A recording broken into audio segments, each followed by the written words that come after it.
esta reunión. En el nombre del Padre, del Hijo y del Espíritu Santo. Amén. Dios Amén. te salve María, llena de gracia, el Señor está contigo. Bendita eres entre todas las mujeres y bendito es el fruto de tu vientre, Jesús. Santa María, Madre de Dios, ruega por Santa nosotros María, los pecadores, ahora y en la hora de nuestra muerte. Amén.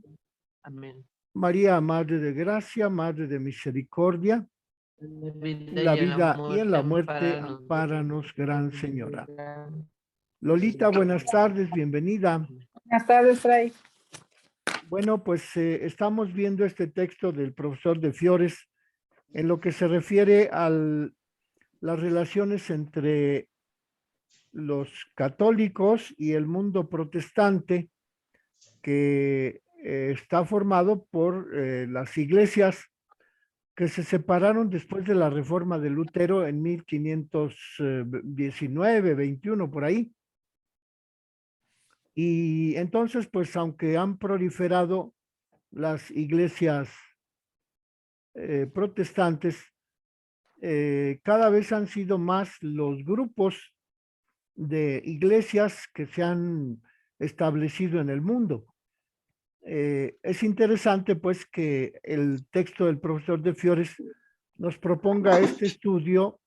de la Virgen Santísima a nivel ecuménico, porque también los protestantes veneran a la Virgen María, si bien de una manera muy diferente a como nosotros lo hacemos. Y hasta ahora hemos visto a estos temas que se refieren a la reunión entre los católicos y los protestantes, sobre todo tomando en cuenta el libro del profesor Gabus, que fue publicado en 1982, que se llama Punto de vista protestante sobre los estudios mariológicos. Desde 1982 se publicó ese texto y allí el profesor de Fiores expone los temas más importantes a los que se refiere este autor protestante de nombre Gabus, que es lo que vimos ayer. Entonces, decíamos que básicamente son dos aspectos en los que los protestantes y los católicos podemos entablar un diálogo. El primer aspecto es sobre la maternidad de la Virgen Santísima, como el punto más relevante de la Mariología, pero también el punto de la intercesión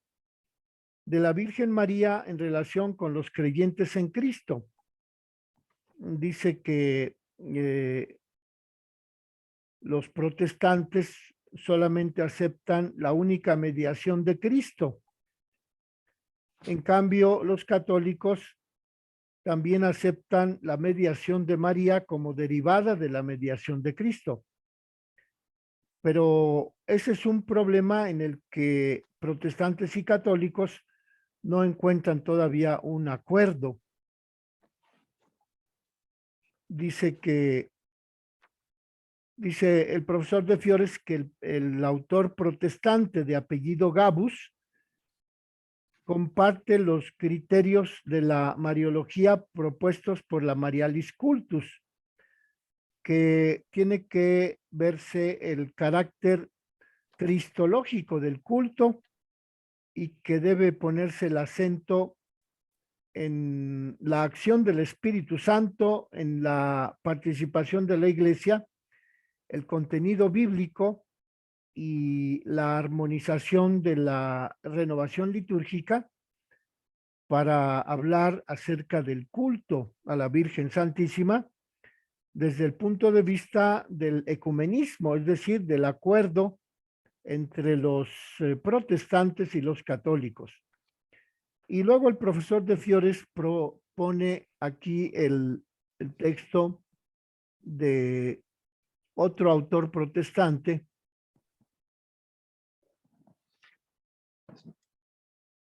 de apellido Borowski, en donde afirma De Fiores que este pastor protestante hablaba de las áreas del diálogo ecuménico sobre María y propone una área común donde no hay desacuerdo entre los católicos y los protestantes, de modo que la figura bíblica de la Virgen María es ese lugar común, el área común en la que los protestantes y católicos pueden dialogar con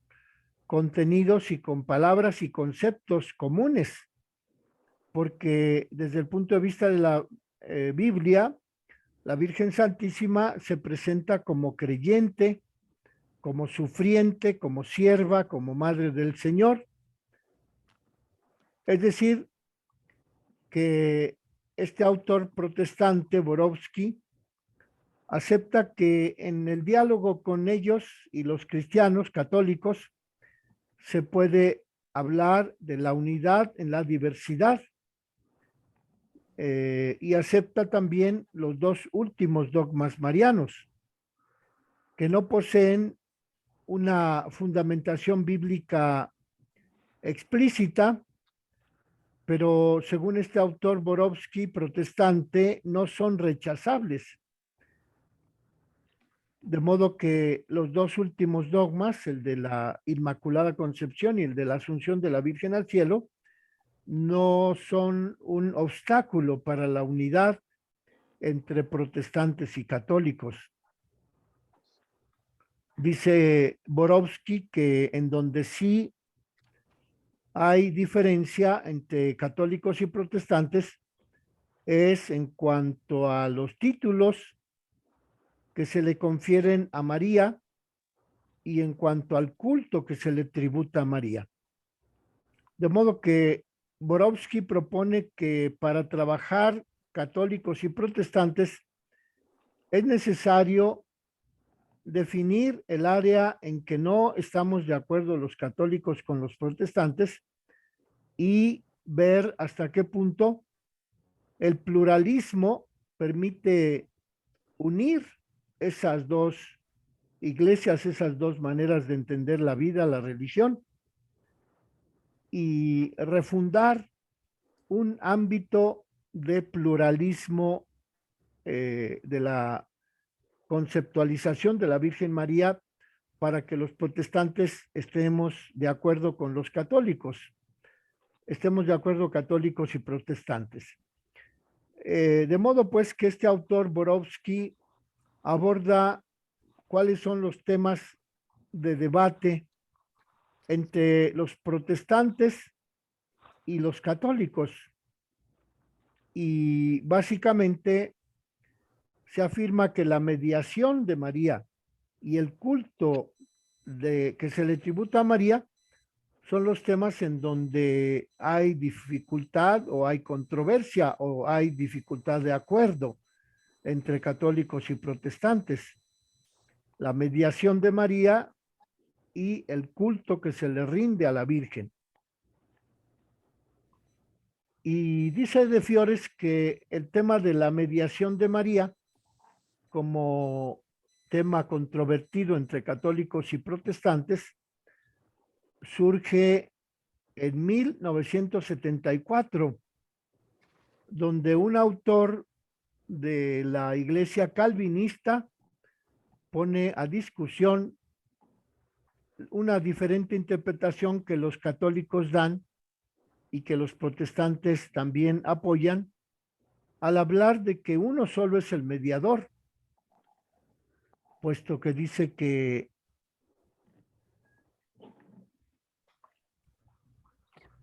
los diversos presupuestos metafísicos en los que se fundamentan los argumentos de los protestantes y de los católicos son argumentos metafísicos que son diferentes y que por ello no hay una unificación en la comunicación acerca de la mediación de María como derivada de la mediación única de Jesucristo, y que por eso los protestantes, encabezados por este autor calvinista de apellido Chabanes, dice que hay dificultad en el diálogo interreligioso a causa de que son diferentes los presupuestos metafísicos de la mediación, porque dice ese autor Chabanes, calvinista, que los presupuestos para los católicos están constituidos por la doctrina de la participación de la Virgen Santísima en la mediación de Cristo. Y entonces, este autor calvinista de apellido Chabanes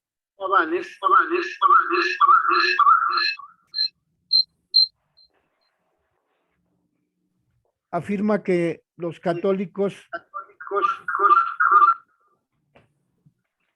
pueden ofrecer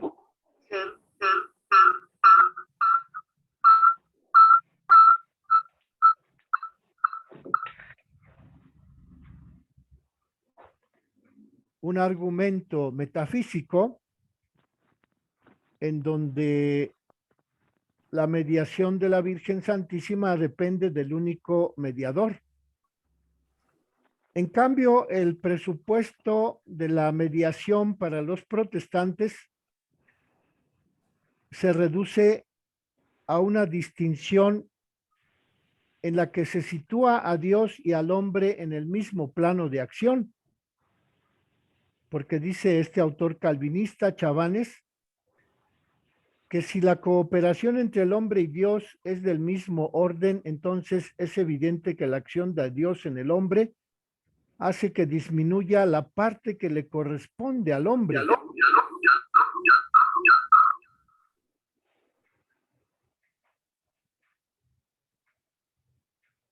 De modo pues que ahí hay una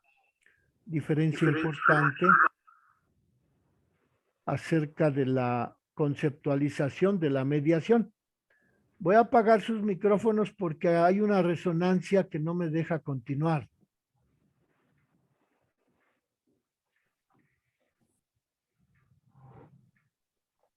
A ver si apagando sus micrófonos puede.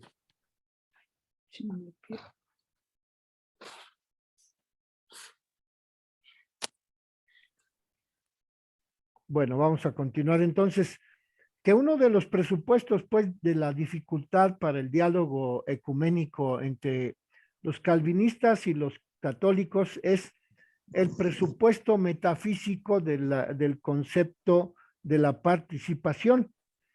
puesto que dice que los católicos parten de una participación en donde el hombre y Dios participan en sentido analógico, y que por ello los católicos aceptamos la única mediación de Cristo y la mediación de María, porque para nosotros, según este autor calvinista, el presupuesto metafísico de la mediación se fundamenta en que nosotros católicos decimos que esa mediación que realiza la Virgen y que realiza Cristo son una mediación en sentido analógico, es decir, que la Virgen Santísima participa en la mediación de Cristo. En cambio, para el protestante calvinista Chabanes, el presupuesto metafísico de la mediación de la Virgen reduce a esa analogía de la participación de Cristo y de María a una distinción de razón, en donde la cooperación entre el hombre y Dios es del mismo orden y que por ello la acción de Dios en el hombre disminuye la parte que le corresponde al hombre. Y por ello dice Chabanes que habría que regresar al concepto de participación que elaboró Santo Tomás de Aquino para superar la oposición en la manera de concebir la relación del hombre con Dios. De modo pues que dice el profesor de Fiores que la aportación de Chabanes, calvinista, recibió la aceptación del católico Napiórkovski, porque este autor Napiórkovski, católico, acepta que los símbolos de fe del primer protestantismo admiten una mediación salvadora, pero en Cristo. Y también René Laurentín, católico, suscribe la posición de Chabanes, el autor calvinista, porque dice que reconoce la clave de las divergencias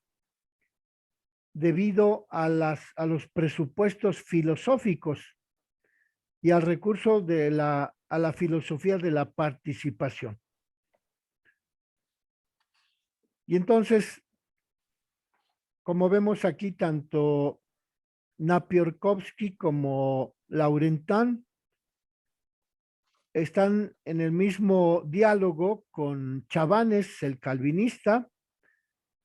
porque sitúan el concepto filosófico o metafísico de la mediación en ese ámbito en el que se puede establecer un diálogo. Y dice el profesor de Fiores que es necesario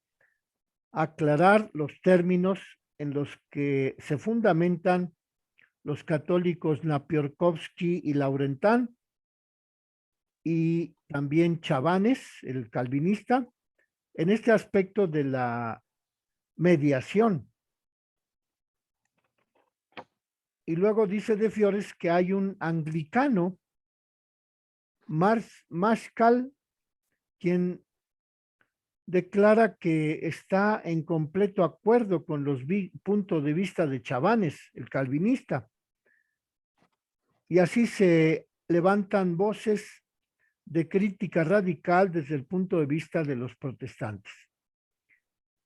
De modo pues que concluye el profesor de Fiores que el tema de la mediación de la Virgen María en relación con los seres humanos, que se considera derivada de la mediación que Cristo realiza entre Dios y los hombres, ese tema de la mediación de la Virgen, derivada de la mediación que Cristo realiza,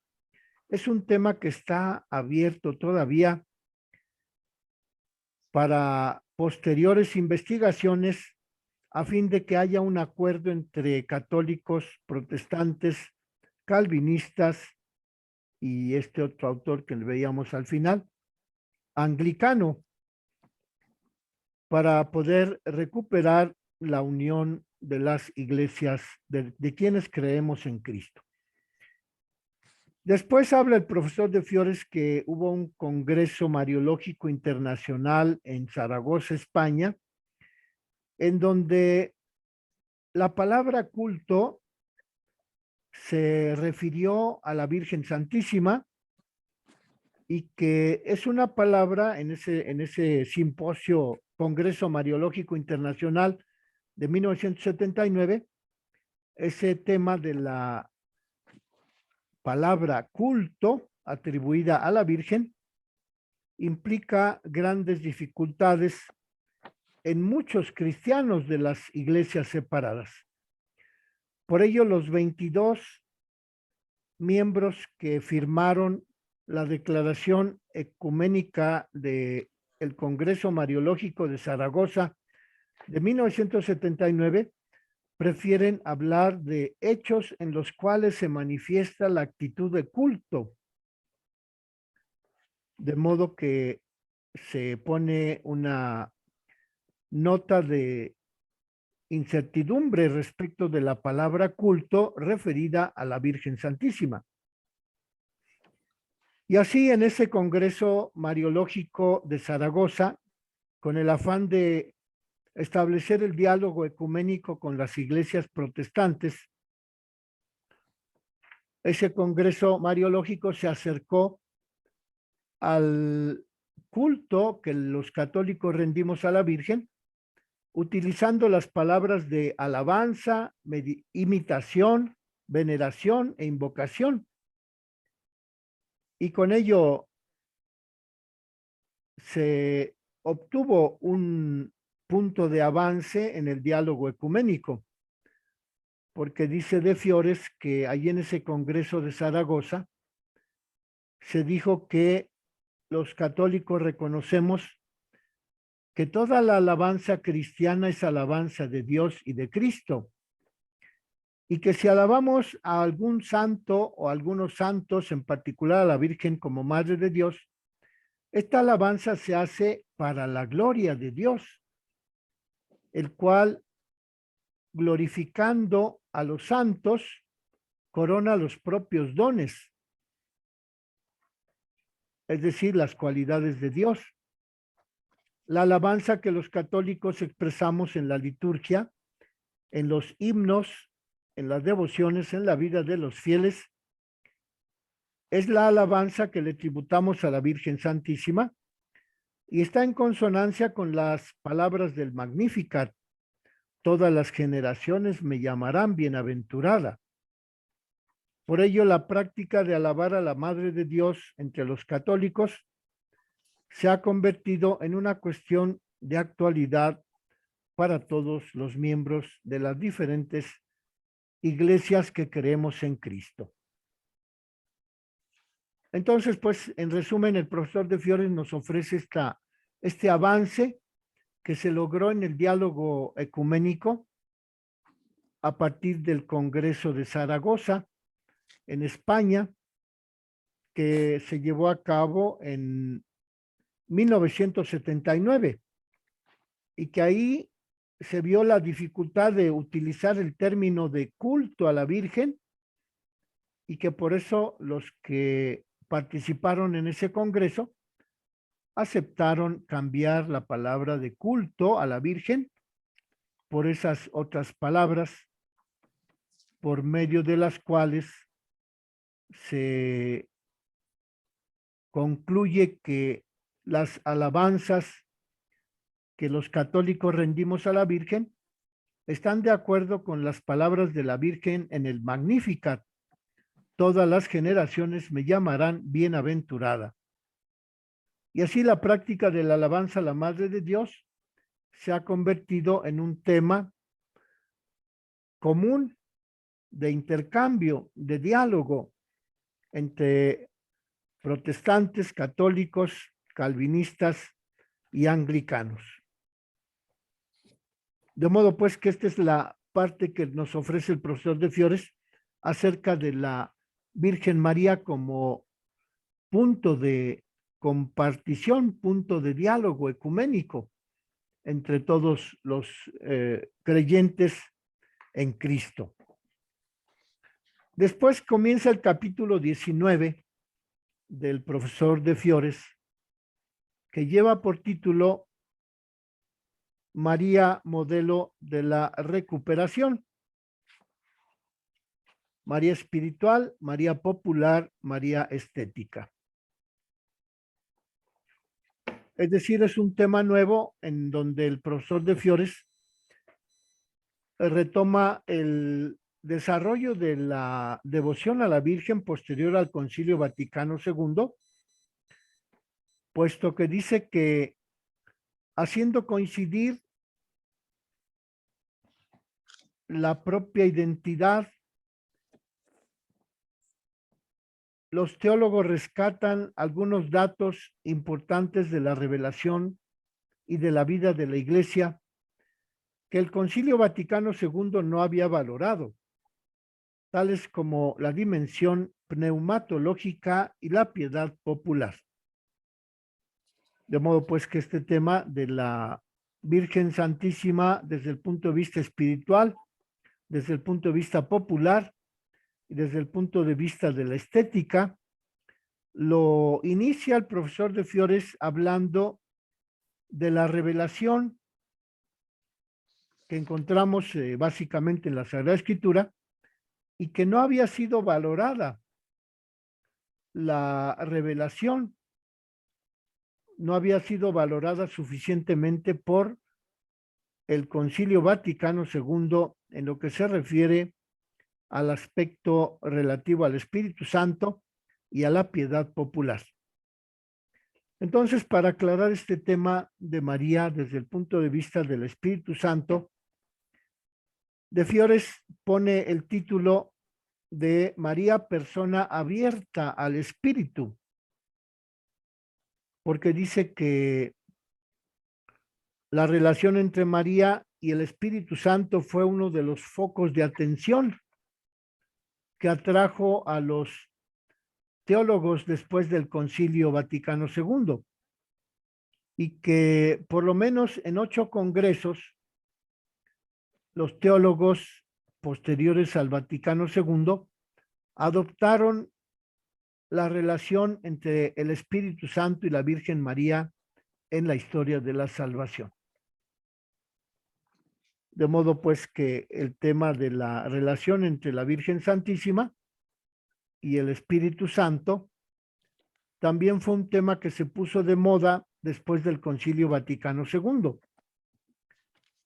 porque dice que los especialistas, los mariólogos, después del concilio se dedicaron a escombrar con el fin de liberar a la mariología de la acusación de haber descuidado al Espíritu Santo y haber hecho que María lo hubiera sustituido. Y luego los teólogos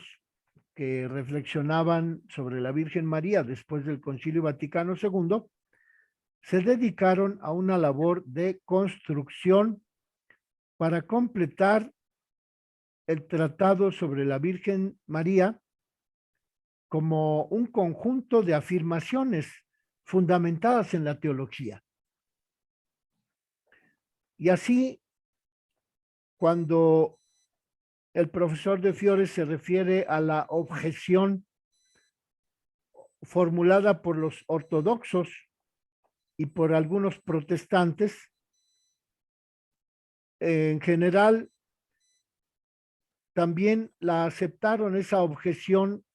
algunos católicos como Yves Congar, René Laurentin, quienes reconocieron un vacío pneumatológico en la teología católica, porque después del Concilio Vaticano II, estos teólogos mariólogos se dieron cuenta de que no había un tratado sobre el Espíritu Santo y que la devoción católica carecía de ese apoyo en el Espíritu Santo. Por tanto, después del Concilio Vaticano II se afirmó que la piedad católica, la devoción de los católicos, debía interesarse un poco más en la adoración del Espíritu Santo. La teología católica después del concilio, según estos mariólogos, era demasiado mariológica y poco pneumática. O sea que se le hacía más caso a la Virgen y menos caso al Espíritu Santo después del Concilio Vaticano II. Y que se le atribuyó a la Virgen Santísima unos títulos en los que era evidente la función del Espíritu Santo en María. Por ejemplo, abogada, inspiradora, intercesora, formadora de Cristo en nosotros, y que en la teoría de los 3 peldaños por los que desciende la gracia para llegar a nosotros, el Padre, Cristo y María, esos son los 3 peldaños. En el lema Ad Jesum per Mariam hay un silencio respecto del Espíritu Santo. reconocieron los teólogos mariólogos después del concilio que no se hablaba suficientemente del Espíritu Santo. Y por ello el Concilio Vaticano II concede a María los títulos de abogada, auxiliadora, socorro, mediadora, y el Concilio Vaticano puntualiza que esos títulos atribuidos a la Virgen no quitan ni añaden nada a la dignidad y a la eficacia de Cristo como único mediador, según está expreso en el número 62 de la Lumen Gentium. Pero dicen estos autores mariólogos posteriores al Vaticano II que no hay una definición de términos